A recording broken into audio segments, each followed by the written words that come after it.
और चलिए खबरों की शुरुआत करने से पहले आपको सीधे ले चलते हैं राजधानी रायपुर, जहां सीएम भूपेश बघेल कवर्धा जिले में भेंट मुलाकात से लौटने के बाद क्या कुछ कह रहे हैं, चलिए आपको सुनाते हैं।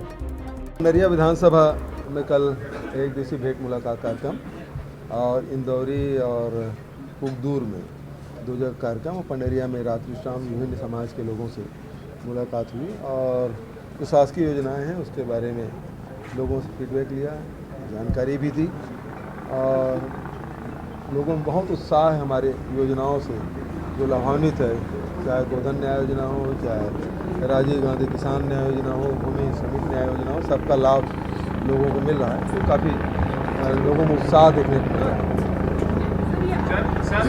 सर एक सवाल था कि हाँ सर ये है कि रमन सिंह को राज्यपाल बनाए जाने की चर्चा है एक बार फिर से, इससे पहले भी चर्चा हुई, कैसे देखें लगातार बदलाव तो हो रहे हैं।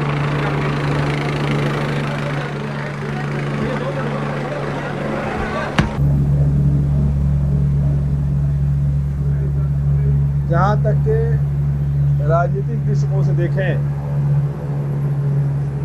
तो रमन सिंह को केंद्रीय नेतृत्व है उसको लगातार पीछे धकेल रहे हैं, नए लोगों को सामने ला रहे हैं। यदि हमारे दृष्टिकोण से देखेंगे तो रमन सिंह के यही रहना हमारे लिए लाभदायक है, लेकिन व्यक्तिगत तौर से कहें रमन सिंह जी के राजनीतिक भविष्य के लिए तो उनको राज्यपाल बन जाना चाहिए।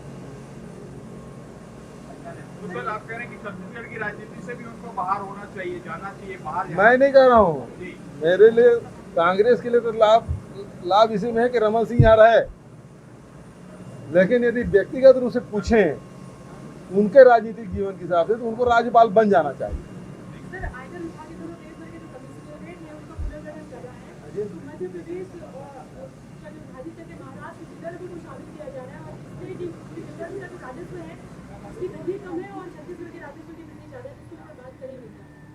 कैसे, मैं समझा नहीं।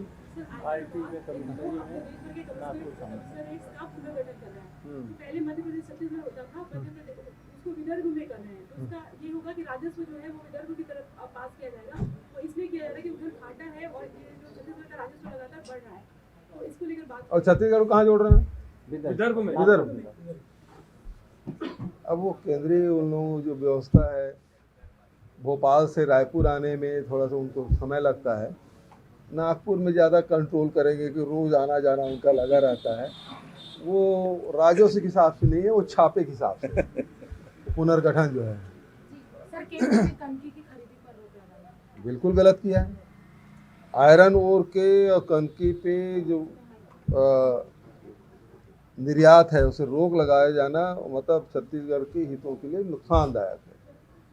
आयरन ओर में निर्यात में रोक लगाए तो उसका स्टील सेक्टर में बड़ा उसका प्रतिकूल असर पड़ा। अभी कनकी में जब तक कि चल रहा था, यहाँ राइस मिलें भी चल रही थी और किसानों का धान है वो 1900 से लेकर 2400 रुपये तक के प्रति क्विंटल मंडियों में बिक रहा था। ये पहली बार ऐसा हुआ। अब उसको निर्यात को प्रतिबंधित करने के कारण से अब वो धान की कीमत में 300 रुपये की गिरावट आई है।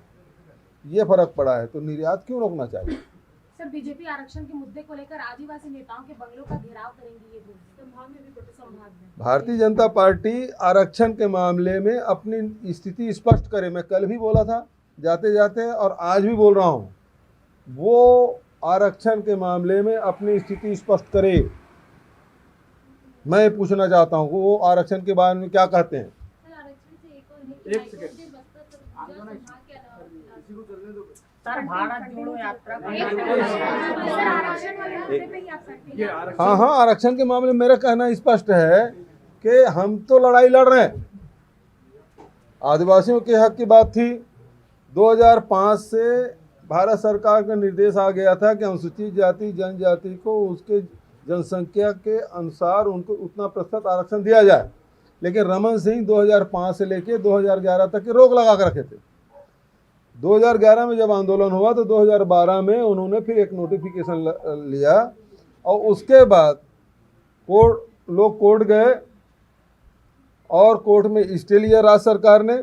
उसके बाद उन्होंने 6 साल उनको मौका मिला, 12 से लेकर 18 तक के, लेकिन जो CS की कमेटी बनी थी उसकी रिपोर्ट सबमिट हाई कोर्ट में नहीं किया।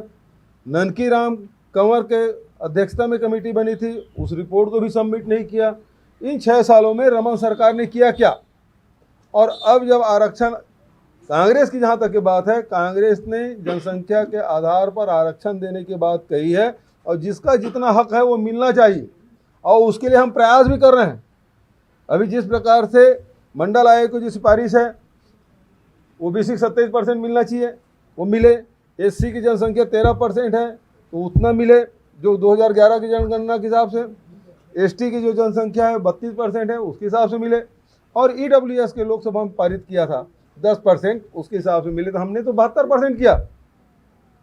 अब उसके बाद जो हमारा प्रयास था उसमें हेड काउंट कर रहे हैं पटेल कमीशन के, पटेल के अध्यक्षता में वो हमने कमेटी बनाई है। बहुत जल्दी उसका रिपोर्ट आ जाएगा, उसे भी हम कोर्ट में प्रस्तुत करेंगे। तो हमारा प्रयास तो लगातार है और जो हम दिखा रहे हैं, और आगे भी लड़ाई लड़ेंगे। अभी जैसे हाई कोर्ट में स्टे वेकेट हो गया, सुप्रीम कोर्ट मतलब फैसला आ गया हाई कोर्ट का, क्षमा चाहूँगा स्टे विकेट नहीं हुआ, फैसला आया हाई कोर्ट का, उसके अगेंस्ट में हम सुप्रीम कोर्ट गए हैं। वकील बड़े 3 बड़े वकील लगाए हैं, जैसे मनु सिंघवी जी हैं और 2 और वकील रोहतगी और कपिल सिब्बल, 3 वकील हम लोग लगाए हैं। तो हमारी तो गंभीरता है, लेकिन भारतीय जनता पार्टी बताया है कि उसके आरक्षण के मामले में उसकी नीति क्या है, वो स्पष्ट होना चाहिए। ठीक है, ये स्थानीय वो पुरानी बात है। आदेश जारी हो गया। क्या मई में ऑर्डर आया था, आदेश भी अब जारी है सामान्य प्रशासन का।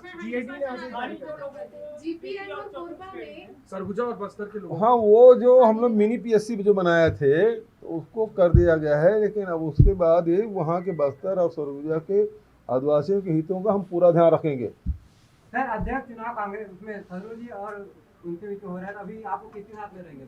खड़गे जी के आप किसका समर्थन करेंगे? जितने भी सीनियर हैं सब खड़गे जी के समर्थन में जा रहे हैं। अच्छा, आपको पता चला? आप किसके साथ हैं? गोपनीय मतदान होना है। अब कैंडिडेट जो संपर्क करेंगे उसके बाद विचार करेंगे भाई, सर, है ना? यात्रा कर्नाटक पहुंच गई है जी। और राहुल गांधी जी ने कहा है कि ये यात्रा का लक्ष्य है कि लोगों को सुनना और विपक्ष और लोकतंत्र में एक ऐसी संस्था है कि जहां हम लोग बोलना चाहते हैं संसद में तो वहां हमारे माइक बंद कर दिए जाते हैं। इस पर क्या करें? यही बात है कि मन की बात कितना सुनेंगे, जन की बात सुनना चाहिए। और जन की बात सुनने के लिए राहुल गांधी जी पहले तमिलनाडु से शुरुआत किए, पूरा केरल प्रदेश उन्होंने पद यात्रा की। अब कर्नाटक तीसरा प्रदेश है जहाँ वो लगातार पद यात्रा कर रहे हैं और लाखों लोग इस पद यात्रा से जुड़ रहे हैं। मेरा भी सौभाग्य है कि मुझे 3 बार जाने का अवसर मिला और मैं अभी कर्नाटक भी निकट भविष्य में कार्यक्रम बनाऊंगा ताकि कर्नाटक प्रदेश में भी एक दिन वहाँ राहुल गांधी के साथ मैं पद यात्रा कर सकूँ। आज अंतर्राष्ट्रीय वृद्धजन दिवस है, आज से सियान हेल्पलाइन की शुरुआत आप लोग कर रहे हैं। जी, सियान दरअसल आज के जो व्यस्ततम जीवन है और रोजी रोटी के तलाश में लोग दूसरे प्रदेश चले जाते हैं, दूसरे देश चले जाते हैं, वृद्ध माता पिता यहीं रहते हैं, तो ऐसे में उनकी देखभाल करना हमारी नैतिक जिम्मेदारी है। उसके लिए वृद्धजन हेल्पलाइन की शुरुआत की गई है।